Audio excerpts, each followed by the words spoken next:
Simpanan guruku, novel Ed. 7 Makan malam. Jantungku berdebar semakin kencang sambil menundukkan kepala, tidak berani rasanya menatap Pak Sancaka yang terlihat tegang. Serek, Pak Sancaka menyodorkan sebuah kertas panjang dan dari bentuknya terlihat rapih. Tadi kamu menjatuhkan ini, di lobi sekolah, kata Pak Sancaka terdengar ramah. Aku merasa bingung ketika Pak Sancaka menyerahkan voucher makan malam dan berkata tersebut, karena aku tidak merasa memiliki voucher tersebut apalagi menjatuhkannya. Aku menengadahkan kepala dan menatap Pak Sancaka dengan wajah yang terlihat bego. Lain kali hati-hati kalau menyimpan barang, katanya diakhiri dengan senyum yang sok kerenya seperti biasanya. Lalu Pak Sancaka pergi menuju meja guru yang berada di depan. Aku yang masih bingung, hanya diam menatap voucher tersebut.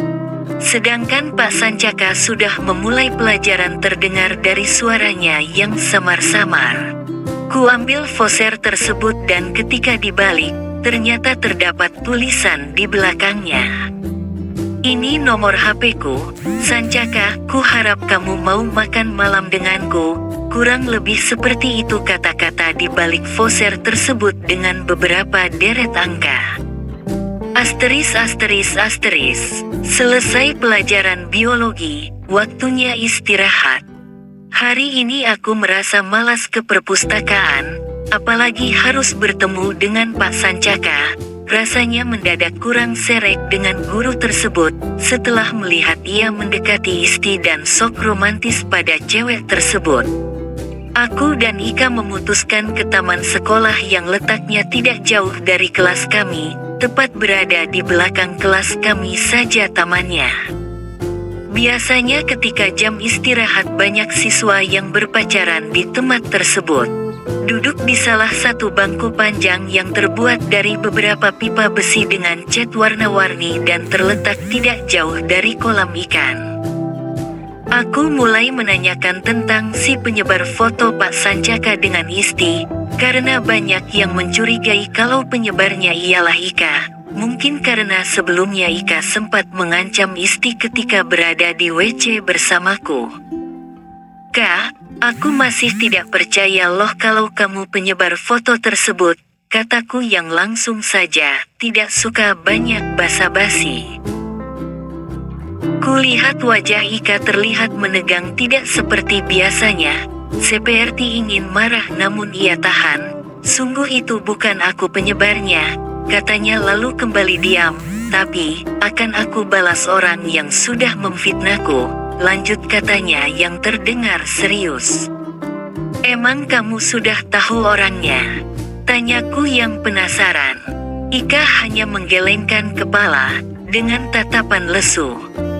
Aku kira kamu tahu, ceplosku sambil menendang kerikil-kerikil di samping kolam. Aku juga penasaran, dengan orang yang sudah mengirim kado pisau ke Isti atas namaku, lanjut kataku yang masih dibalut kebingungan. Ketika aku berkata tersebut Ika langsung menatapku dengan ekspresi wajah tegang seperti orang tengah ketakutan. Aku yang masih menatap kolam, masih menerka-nerka dengan si pengirim pisau. Aku yakin orangnya pasti sama dengan orang yang memfitamu, hanya saja aku penasaran dengan motifnya. Ika menundukkan kepala seperti orang yang kebingungan dan sedang menutupi sesuatu dariku. Menurutmu, bagaimanakah? Tanyaku, mengarahkan pandangan ke Ika. Aku tidak tahu, katanya sambil menggelengkan kepala. Melihat tingkah Ika yang tidak seperti biasanya, membuatku merasa aneh dan terlihat tegang suasananya. Aku hanya memanyuskan bibir dan mengangguk-anggukan kepala. Beberapa menit kemudian tiba-tiba saja datang Pak Sancaka dari samping, arahnya menuju kami berdua. Melihat Pak Sancaka, perasaan kesalku mulai muncul kembali bahkan rasanya ingin segera pergi dari tempat ini. Bisa aku mengobrol berdua dengan Feni? Kata Pak Sancaka yang sudah berada di sampingku. penting, soal Olimpiade, kata Pak Sancaka terdengar beralasan. Ika tidak ingin berbasa-basi dengan Pak Sancaka, apalagi suasana hatinya saat ini sedang kurang enak. Ika langsung pergi meninggalkan kami berdua dengan ekspresi yang terlihat tegang. Setelah Ika pergi, Pak Sancaka langsung duduk di sampingku sambil mengarahkan pandangannya ke kolam ikan. "Bagaimana dengan tawaranku, kamu mau kan makan malam denganku?" kata Pak Sancaka sambil melempar makanan ikan. Aneh, aku juga baru melihat jika Pak Sancaka membawa makanan ikan. Pandangan mataku yang tidak terlepas dari beberapa ikan koi. Lalu berkata santun pada Pak Sancaka yang tidak lain adalah guruku, rumahku jauh, bahkan ke sekolah saja butuh waktu 30 menit. Bagaimana bisa aku harus ke rumah makan yang dimaksud Pak Sancaka? Sedangkan aku saja tidak memiliki kendaraan, kataku beralasan, padahal aslinya aku ingin menolak ajakan Pak Sancaka, karena masih kesal. "Aku jemput kamu, tinggal kirim saja di mana lokasi rumahmu." Pak Sancaka masih terlihat asik memberi makan ikan. "Tidak perlu, kasihan Pak Sancaka jika harus jauh-jauh ke rumahku." Pak Sancaka mengarahkan pandangannya kepadaku. "Aku akan langsung berada di depan rumahmu," kata Pak Sancaka, lalu pergi setelah mengusap rambutku. Oh, sudah sekian kalinya Pak Sancaka mengusap rambutku. Tapi tetap saja aku masih kesal, karena bukan hanya aku yang sering diusap rambutnya oleh Pak Sancaka, ada Isti juga yang merasakan hal tersebut. Asteris. Seperti yang dikatakannya, Pak Sancaka sudah berada di depan rumahku, membawa mobil yang terparkir tepat di depan rumahku saja. Tidak ingin Pak Sancaka menunggu lama, aku keluar mengenakan baju coklat dan rok hitam pendek, sedangkan gaya rambutku terikat seperti biasa, karena lebih nyaman dengan gaya rambut yang terikat. Sedangkan Pak Sancaka, rapih seperti biasanya, mengenakan kemeja dan juga celana bahan dengan gaya rambut belah tengah beserta kacamata yang membuatnya terlihat berwibawa. "Mari," kata Pak Sancaka membukakan pintu mobil dan menyuruhku masuk. Aku berusaha tersenyum ramah dan melupakan kejadian siang tadi di sekolah. Biarlah siang tadi Isti merasa bahagia dengan gombalan Pak Sancaka, tapi malam ini Pak Sancaka milikku. Lagaku yang sok hebat melebihi Isti. Lumayan lama sampai di rumah makan yang dituju. Memang jaraknya yang lumayan jauh juga dari rumahku, bahkan dari sekolahku saja rumah makan satu ini masih jauh juga. Kami berdua duduk di lantai 2 dan duduk di bangku yang dekat dengan jalan raya, tujuannya sambil makan sambil menikmati suasana. Memesan beberapa makanan yang sudah mendapat potongan harga 20% karena Pak Sancaka memiliki voucher makan malam yang diberikan padaku siang tadi. "Kamu terlihat manis malam ini," rayu Pak Sancaka, terdengar jadul. Membuang muka, berusaha menghindari tatapan mata Pak Sancaka, gombalan seperti itu tidak mempan buatku, lain ceritanya jika dikatakan ke Isti, singgungku. Pak Sancaka tersenyum menggodaku, "Kamu cemburu dengan Isti?" "Tidak," kataku cuek. "Hehehe," terdengar tawa kecil dari Pak Sancaka. "Percayalah, aku hanya mencintaimu." Tangan Pak Sancaka meraih tanganku dengan cepat.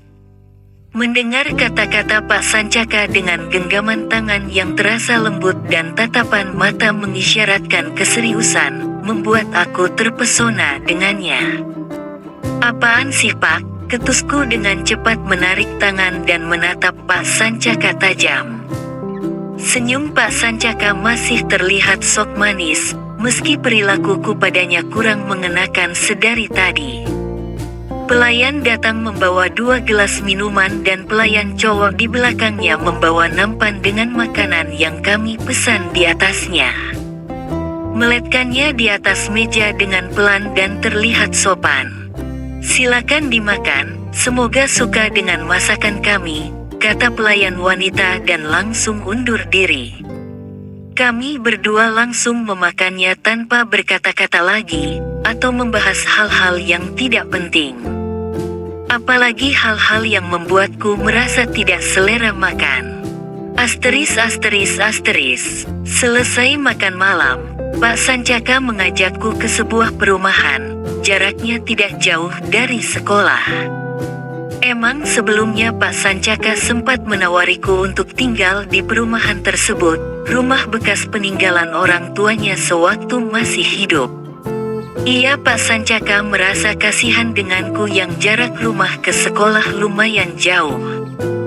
"Itu rumahnya," kata Pak Sancaka menunjuk ke sebuah rumah dengan gaya lama dan halaman yang lumayan cukup luas. "Masih rapih dan bagus kok," lanjut kata Pak Sancaka. Aku hanya memanggut-manggutkan kepala, mengiyakan apa yang dikatakan Pak Sancaka. "Mari turun, kita lihat-lihat dulu," kembali kata Pak Sancaka mematikan mobilnya. "Iya," jawabku sembari merapikan rambut. Pak Sancaka turun dari mobil dan membukakan pintu untukku. Aku merasa menjadi orang yang istimewa hari ini. Bagaimana tidak sedari tadi Pak Sancaka memperlakukanku bak ratu. Benar yang dikatakan Pak Sancaka, rumah tersebut terlihat rapih dan bagus, meski gaya rumahnya terlihat tua dan klasik. Sofanya juga masih bagus, dan banyak lukisan tua yang menghiasi dinding terlihat eksotik. 1 minggu sekali, rumah ini akan dibersihkan. "Jika kamu tinggal di sini tidak repot-repot beberes lagi," kata Pak Sancaka menjelaskan dengan penawarannya kembali. "Siapa yang membersihkan?" tanyaku yang masih kurang paham. Pak Sancaka malah tersenyum sambil menatapku. "Cleaning service, yang sudah kami kontrak selama 2 tahun, kata Pak Sancaka sambil mengusap rambutku seperti anak kecil.